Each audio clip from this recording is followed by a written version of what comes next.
I dobar dan, dobrodošli u novi klip na SikterTube-u. Ovaj klip, verovatno, eto, po i naslovu možete vidjeti, a i vi koji pratite moj Instagram profil, znate da sam objavila pre neki dan pitanja, tačnije story gde možete mi postaviti pitanja vezano za razliku između prve i druge trudnoće. Ono što sam ja, ajde kažem, odvojila, to su neka pitanja koja su najčešće postavljena. Ne mogu da pričam naravno o kraju trudnoći, šta i kako je posle toga bilo, ali mogu da kažem, evo otprilike, ajde kažem, ostalo još 8 nedelja. Pri kraju smo, mogu reći, otprilike neke razlike. Koja je razlika između trudnoće sa Mijom i sad trudnoće sa budućem bebom. Ja sam odvojila, eto, neka, ajde kažem, zanimljiva, ono što najosnovnije treba da i vas zanima i ono što ja mogu da vam kažem. Tako da počet ćemo naravno sa pitanjem broj 1. U kojoj trudnoći si imala više mučnine? Naravno, mislim da to svaku ženu zanima, jer svaka trudnoća, opet ponavljam, je individualna, drugačija, zavisi od mnogo toga i opet pre svih ovih odgovora hoću da napomenem da vi, buduće mame ili žene koje su u drugom stanju ili žele da budu u drugom stanju, ne treba da pratite vaše stanje po mom stanju i po mojim simptomima, kako sam se ja osjećala, što se meni dešavalo i tako to, jer svi smo mi drugačiji i svaka trudnoća je drugačija i nemojte nikad upoređivati sebe sa drugim trudnoćama i drugim bebama, trudnicama i tako dalje, jer to je greška, sve je to drugačije. Više mučnina sam definitivno imala u prvoj trudnoći sa Mijom. Znači, sećam se toga da 3 meseca nisam mogla ništa da jedem, da dignem glavu, smetalo mi je sve, mirisi, ukusi, meso nisam jela cijelu trudnoću, da znate. Znači, bukvalno, ne znam ni da li sam poslije trudnoće, trebalo mi je vremena da se vratim u normalu, da počnem opet da jedem meso, jer mi je baš bilo onako ble. Stvarno sam povraćala dosta, eto, moram tako da kažem, znači kako uđem u auto, tako mi nije bilo dobro. Jako mi je bilo to naporno, ta 3-4 meseca, posle se to stabilizovalo, ali ostalo mi je tako te nešto, smetali su mi neke stvari su mi dalje smetale. Dok u ovoj trudnoći mi jeste bilo muka, malo na početku, ali izdržljivo nekako. Jela sam, jedem meso i da, i sada i nije mi smetala hrana i nekako sam to lakše podnela, nisam uopšte toliko ni povraćala. Čak možda sam 1-2 puta nešto, vožnja je bilo u pitanju, tako to. Inače, mnogo lakše u ovoj trudnoći sam podnela te mučnine. Bilo ih je manje, hoću reći. Pitanje broj 2. Da li si ti opuštenija sad u drugoj trudnoći? Jesam, definitivno. Naravno, mislim, to je negdje prirodno, prosto kad znate šta vas čeka i susreli se sa svim tim stvarima već ranije. Sve znam šta, kako, šta je normalno, šta nije normalno, šta smijem da radim, šta ne smijem da radim, kad me nešto zaboli, ne paničim odmah kao prvo i prosto znam da su to neke neizbežne stvari u trudnoći, da ne treba praviti paniku. Naravno, desi se nekada se uplašim i sada, kad se nešto desi možda što nisam imala sa Mijom, pa se naravno raspitam. Tako da, jako sam opuštenija i moram reći da mnogo manje razmišljam o trudnoći generalno, zato što imam već jedno dete i nekako, ne znam, ova trudnoća mi je proletela zato što imam dete na koje sam fokusirana, ja sam jako posvećena Miji i stvarno ne razmišljam toliko o tim nekim, ajde kažem, sitnicama i možda bespotrebnim stvarima o kojima sam razmišljala dok sam bila sa Mijom trudna, jer sam imala mnogo više vremena, bila sam samo fokusirana na tu trudnoću, odbrojavala sam dane, sate, sekunde i tako dalje i zato mi je ta trudnoća trajala mnogo duže i stalno je bilo u fazonu, sećam se da su se ljudi čak i šalili kao bože, ova Luna koliko je trudna. A i mnogo smo ranije objavili sa Mijom, zato je trajalo tako nekako sa mnogo duže. Ali ova trudnoća zaista, mnogo sam opuštenija i baš onako lagano je prošla. U kojoj trudnoći ranije si osjetila pokrete bebe? Ranije sam osjetila pokrete bebe u ovoj trudnoći, znači u drugoj trudnoći. Mislim da je to i normalno jer sam čitala, naravno ja sam neko ko zaista prati i volim da sam upućena i čitam i zanima me sve to kao razlika, prva, druga trudnoća, beba, šta se dešava kad, ne znam, imaš dete, a trudan si i tako dalje.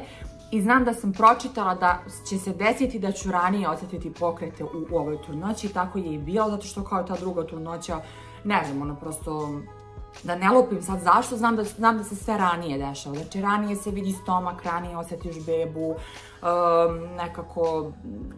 nekako ti je telo onako drugačije. Odmah se vidi razlika kad si trudna nego u prvoj. U prvoj mi je, stalno sam pitala, joj, kad će mi se vidjeti stomak, kad će tek tamo negdje 6. i 7. mjesec mi se baš video. Do tada sve nešto malo. A ovdje sam onako vidjela, od 4. 5. mjeseca vidjela sam onako da kreće stomačić. Pokrete sam osjetila možda negdje u 17. i 18. nedelji. I naravno to je nešto najljepše, to je neki najslađi, najljepši događaj. I tad je onako to sve nešto čudno, ne možeš baš da proceniš da li je to udarac, bebi ili nešto, neki, ne znam, neki grčevi, nešto. Uglavnom, kad skontaš da je to, onda je to pravi trenutak. Šta ti najviše padalo teško u prvoj, a šta u drugoj trudnoći? U prvoj trudnoći mi je najteže padalo mučnine i to što mi smeta hrana, smetala mi je dosta, to sam već rekla. Mnogo mi je smetao miris hrane i to. Sad, totalno drugačije u drugoj trudnoći mi najteže pada, što ne mogu baš kad ja poželim da legnem, da odmorim, kad me nešto zaboli, da spavam i tako dalje, jer imam ipak jednog, da kažem, toddlera, tako to je pravilan naziv za Nino trenutno, ajde kažem, te njene neke faze i to. Ona je i onako hiperaktivna i traži dosta pažnje i voli da je u centru pažnje, da se stalno nešto dešava. Ja se stvarno trudim, to jest i Marko, ja se trudimo zaista da je uvek onako ispunimo želje, da se igramo s njom i ona prosto naravno i uvek traži mamu i ja ne mogu da joj to uskratim što sam trudna, kažem ajde skloni se, ja hoću da odmaram i tako dalje. Eto, to mi onako, neću da lažem, nije lako biti trudan sa detetom od 2 godine. Treba naravno dosta tu energije i strpljenja, a u trudnoći si jako onako menjati se raspoloženje i živčan si i to ja inače nemam, iskreno, nažalost nisam neka strpljiva osoba, ali mogu reći da u roditeljstvu sam itekako naučila da budem strpljiva. Moram prosto za svoje dete to da naučim da se smirim u nekim situacijama, tako da eto, to je neka razlika. Da li se emotivno osjećaš drugačije? Pa ne znam. Ja sam inače onako cool u trudnoći, nisam nešto naporna, ajde kažem, po tim lošim emocijama. Možda sam malo više emotivna bila sa Mijom, više sam plakala, sećam se, više sam nekako bila i to. Ne znam, nekako ojačaš posle prvog deteta i nisi više toliko kenkav i slab i krhk na neke stvari na koje ne treba da budeš. Verovatno me to sad i tako drži. Možda sam bila sa Mijom još uvek tad previše slaba i krhka, tako bih ja to nazvala. A sad sam nekako skroz onako jedna jaka žena, mogu da kažem, pravo jaka žena. I ne može baš svašta da me pogodi. Eto, po tim emocijama mogu da kažem razliku. Spavaš li bolje u ovoj trudnoći? Pa, ne spavam, zato što opet kažem imam dete. I ona se ne bude više toliko, zaista ona super spava. Nekad se desi, eventualno, kad je bolesna, sad kad je imala boginji i tako to. Ali ja sam sad već, moj organizam je navikao da se budi, jer ona se ranije dosta budila.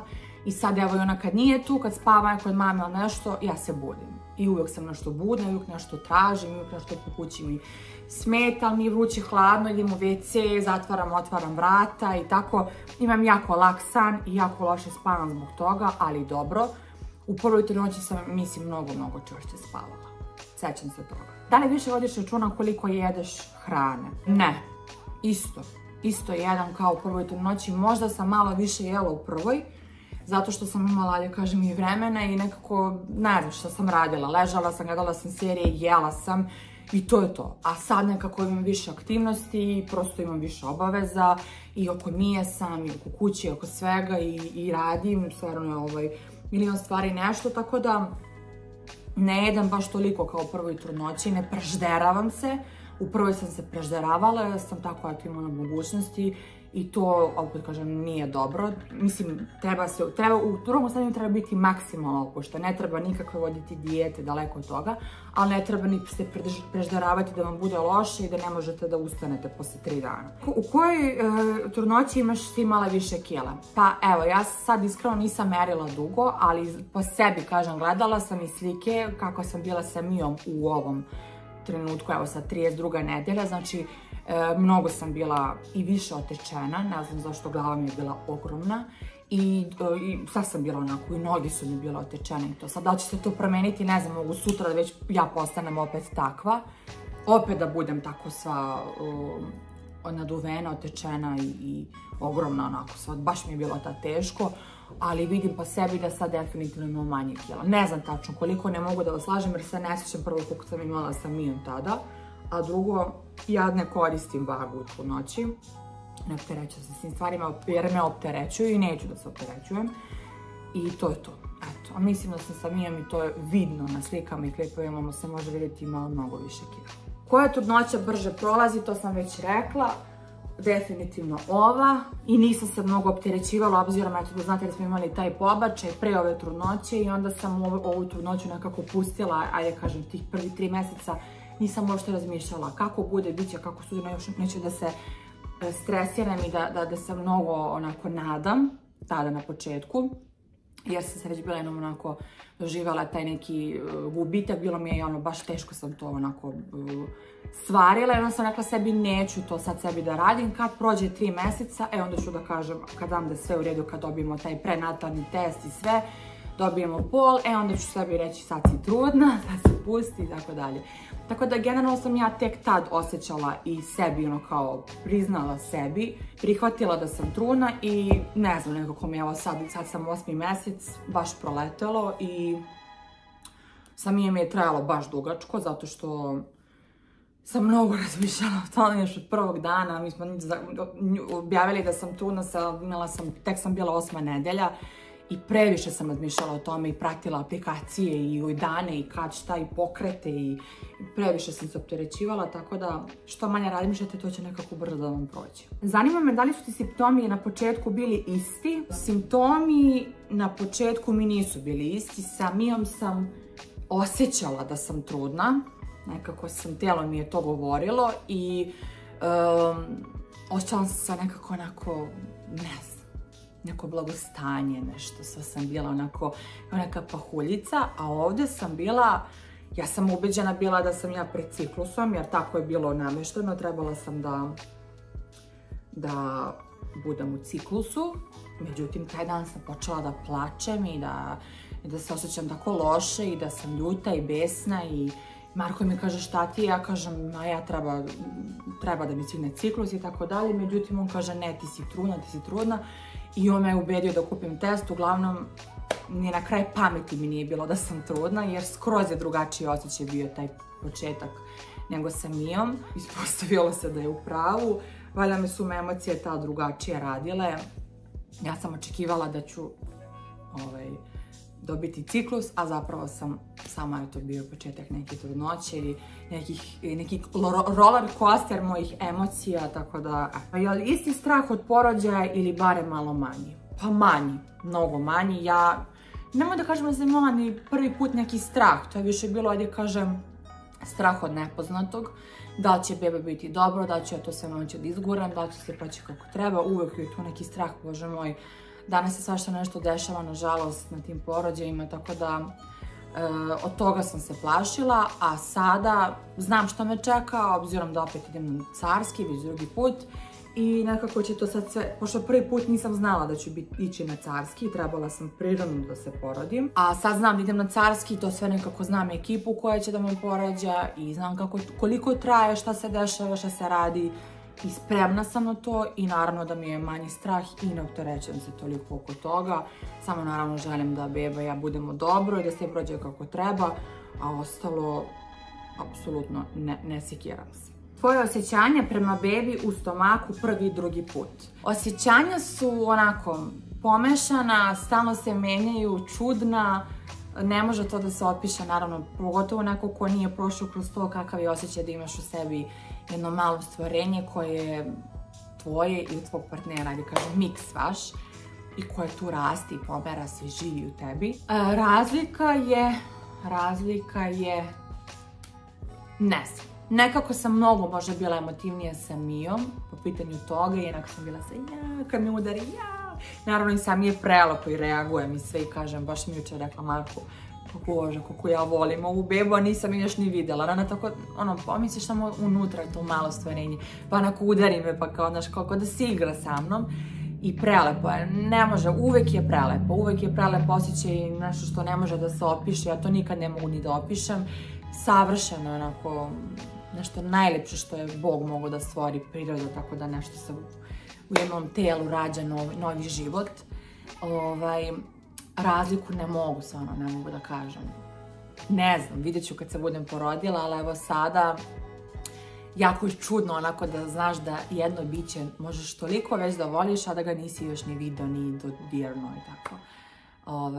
Ali definitivno nešto najlepše, stvarno nešto najlepše. Eto, to su bila neka pitanja koje ste najčešće postavili. Zaista sam se potrudila da odvojem onako najčešće pitanje, najzanimljivije, da kažem, najosnovnije koje bi trebala da zanima sve i buduće mame i trudnice i tako već mame, naravno, koje su to prošle.